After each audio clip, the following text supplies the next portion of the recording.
जय श्री कृष्णा। राधे राधे भक्तों, कैसे हो आप सब। आशा करते हैं कि आप सभी अच्छे और कुशल मंगल होंगे। आप सभी को सबसे पहले तो आप सभी को बधाई देंगे योगिनी एकादशी की हार्दिक शुभकामनाएं। आप सभी को हम बात करेंगे योगिनी एकादशी का व्रत रखने से 84 लाख योनि से मुक्ति मिलती है। योगिनी एकादशी का व्रत रखने से भक्तों जीते जी जो भौतिक सुख आपको मिलता है, इस व्रत को रखने से वह सब प्राप्त हो जाता है आपको। योगिनी एकादशी का जो व्रत रखते हैं वो मरने के उपरांत भी वह उन सभी को मोक्ष की प्राप्ति होती है।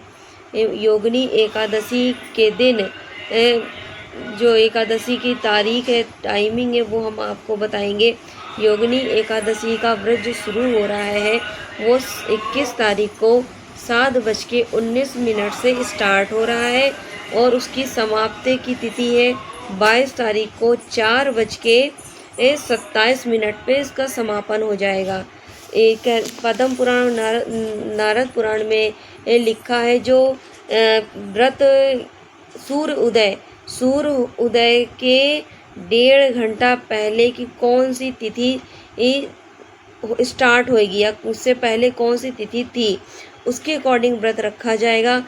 वैसे तो खाटू श्याम में तो 21 तारीख को ही व्रत रखा जाएगा। 21 तारीख को पूरी दिन की एकादशी है, पूरी दिन की एकादशी है। उस दिन रही बात चावल खाने की कि उस दिन चावल नहीं खाना है, अन्न भी नहीं खाना है। जैसे कि लोग कहते हैं कि उस दिन व्रत नहीं रखेंगे तो उस दिन चावल खा सकते हैं, पर ऐसा नहीं है।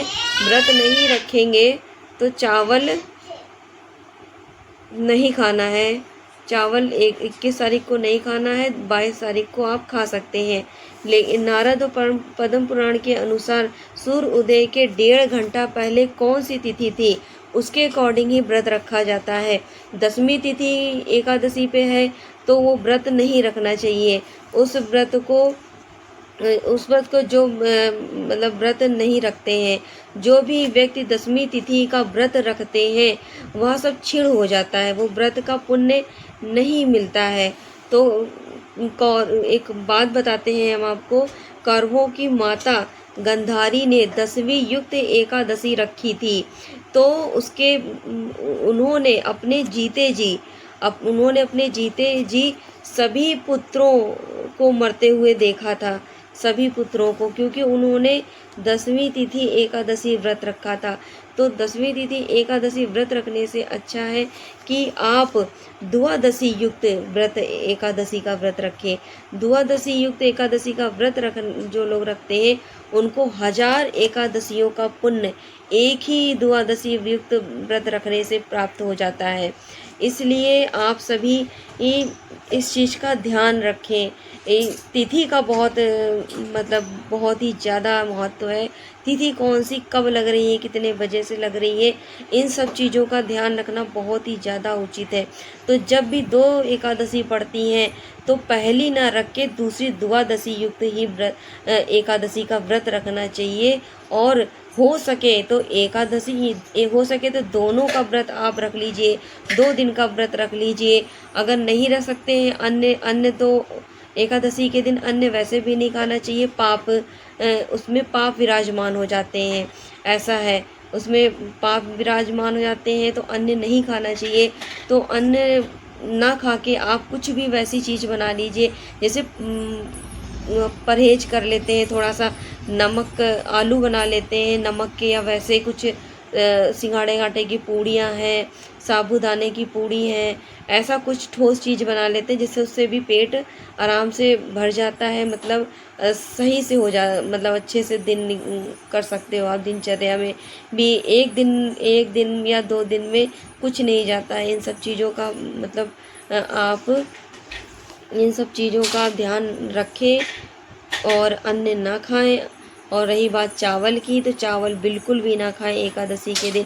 ये नहीं कि चावल रोटी दबा के खा रहे, व्रत नहीं है तो क्या हुआ, हम द्वादशी का व्रत रखेंगे, एकादशी का उस दिन व्रत नहीं रखेंगे तो हम उस दिन चावल खा लें, तो ऐसा नहीं है। चावल आपको 21 तारीख को चावल नहीं खाना है।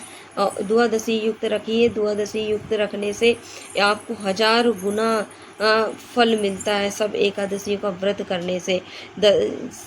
जो भी जब भी मतलब 2 एकादशी होती हैं तो हम हमेशा द्वादशी युक्त का ही व्रत रखने को कहते हैं, और व्रत द्वादशी युक्त ही रखा जाता है। कहते हैं 10वीं कहते हैं त्रिपुष्कर योग बनता है। त्रिपुष्कर जब योग बनता है तो बहुत ही अच्छा और बहुत ही उत्तम माना जाता है क्योंकि तिथियां बहुत अच्छी होती हैं। तिथियां का प्रभाव, श्री हरि का प्रभाव, सारे त्रिगुण स्वामी का जो है आशीर्वाद बना रहता है। जैसे एकादशी है, द्वादशी है, त्रयोदशी है, तो ये हो गए हैं त्रिपुष्कर योग बोलते हैं इसको। तो इसमें जब भी व्रत रखते हैं तब हमें 1000 गुना फल मिलता है। 1000 गुना होके फल मिलता है, ये शास्त्रों में कहा हुआ है। ये नारद पुराण में और पद्म पुराण में इस बात का वर्णन है। जब 2 होती हैं एकादशी तो हमें सदा हमेशा द्वादशी युक्त ही एकादशी का व्रत रखना चाहिए।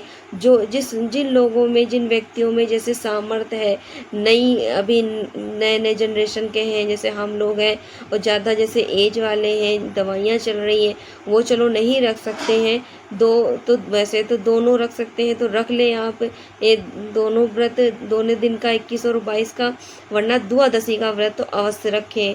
और 21 तारीख को चावल वैसे भी नहीं खाना है, 22 तारीख को जो लोग व्रत नहीं है वो खा सकते हैं, और बहुत ही अच्छा और उत्तम माना जाता है द्वादशी युक्त व्रत।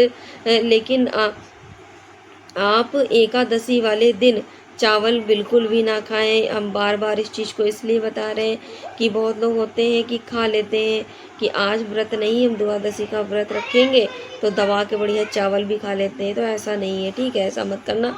तो आपको बस इन सब चीज़ों का ध्यान रखना है, और सारा कुछ एक दिन पहले से ही नियम करने हैं इन सब एकादशी का। जैसे कि हमेशा से बताते आ रहे हैं, शुद्ध और सात्विक भोजन बढ़िया करें, अच्छा भोजन करें, भगवान का ध्यान और स्मरण करें, नाम जाप करें, और एक दिन पहले से ही तुलसी दल तोड़ लें, क्योंकि एकादशी द्वादशी दोनों दिन तुलसी दल नहीं तोड़ते, फूल पत्र किसी भी डाल से कोई पत्र नहीं तोड़ते हैं, पाप लगता है। कीड़े मकोड़े, चीटा चीटे, इन सब चीज़ों का भी ध्यान दें, झाड़ू देख कर लगाएं, पोछा, ये सब चीज़ें मतलब इन चीज़ों का आपको ध्यान रखना पड़ेगा, क्योंकि ये सब चीज़ों का ध्यान रखोगे मतलब जितना तो हम पुण्य नहीं कमा रहे उससे ज़्यादा हम पाप कमा लेंगे। तो इन सब चीज़ों का आप ध्यान रखें, किसी जीव की हत्या ना हो, मुझसे कोई कटु वचन ना निकले, किसी की चुगली ना हो, किसी की निंदा ना हो, इन सब चीज़ों का आपको ध्यान रखना है। इसीलिए एकादशी के दिन ज़्यादा से ज़्यादा नाम जाप करें, जितना हो सके श्री हरि का स्मरण करें, और हो सके तो ब्रह्म मुहूर्त में जल्दी उठकर ही ये सब करें। गंगा जल से स्नान करें और सारे काम अपने पूजा पाठ 8 बजे तक तो संपन्न कर ही लिया करें। अब आपको ये वीडियो कैसी लगी कमेंट में ज़रूर बताइएगा। जय श्री कृष्णा, राधे राधे, श्री हरिदास।